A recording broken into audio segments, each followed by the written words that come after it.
For me, oddly enough, like I've talked about, my life outside of politics is theater. There's an acting exercise called the circles of awareness. If you get really thrown off in a performance and you want to center yourself on stage so that you can focus, you put circles around yourself in your mind. The first circle is you. What do you need? What's going on just with you? And then what's that immediate circle around you? That's, your castmates, who's ever in the scene with you. And then the next outer circle is the world in which you're in, the time and the place in which, the performance takes place and things like that. I've applied that when I talk to people about politics and go, here's how you can start to expand your view on everything. Let's start with what you need. Like I talked about during the panel.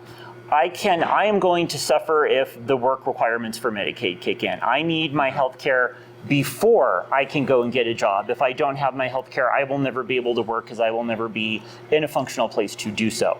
So think about what are your needs? What impacts you directly as a person first? Then let's think about your first immediate circle, your significant other, your children, your parents.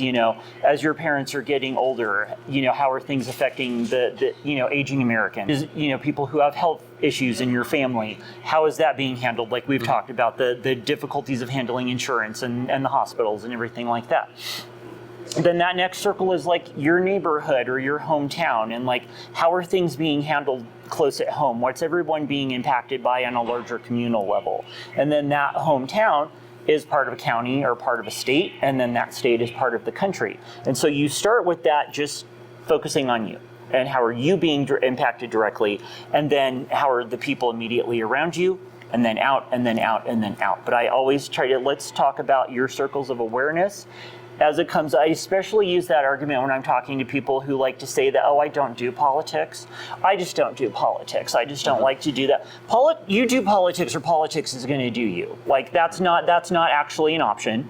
And like I can prove it to you. What do you care about?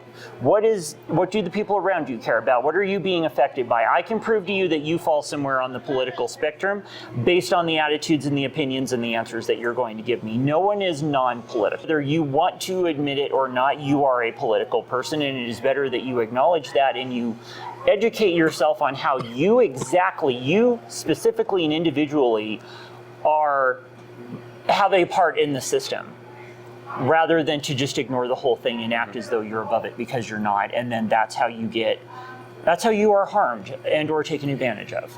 Yeah.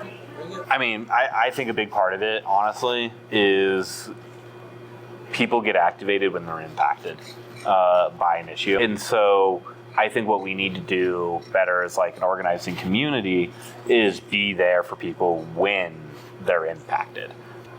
When you're impacted by something, be it like your situation with the car accident or my situation with the sudden passing of my dad and the failure that ended up being the American healthcare system, be it I've done a lot of work in immigrant rights organizing. My dad was Canadian, he was an immigrant. When ICE is coming into our neighborhoods and things like that. Those are the moments where everyday people get woken up. And if they don't have somebody to step in and help them navigate like the emotional and mental labor of going through that and like the physical labor of going through those types of events, they're going to feel like the system has failed them, and they will move into that kind of more of a nihilistic mindset that it's not worth being involved. And so I think that's why when we talk about movement organizing, it goes way beyond just the electoral stuff that I get pretty hyper-focused on. It's also like mutual aid organizations and those types of groups. And what we need to do is we need to get those groups connecting to groups that do the political work as well. I think that that's something that's always kind of been at the forefront of my organizing and thinking is that I call it the nonprofit party divide. A lot of nonprofit organizations avoid party politics like the plague. And the party politics tend to avoid the nonprofits as well. That bridge, those two groups need to see that they're fighting the same fight.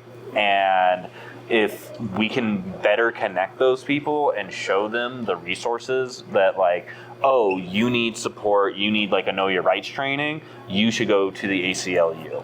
Oh, you're frustrated with like this politician that ran an awful bill that harmed your community, well, you should go get involved with the Democratic Party so that you can run somebody against them next time and make sure that they don't have an opportunity to do that.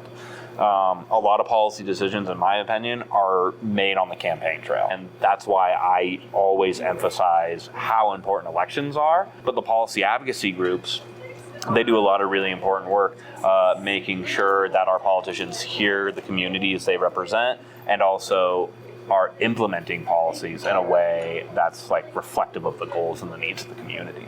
But like, we really need to get those two groups working more closely together. I think it'd be beneficial for both.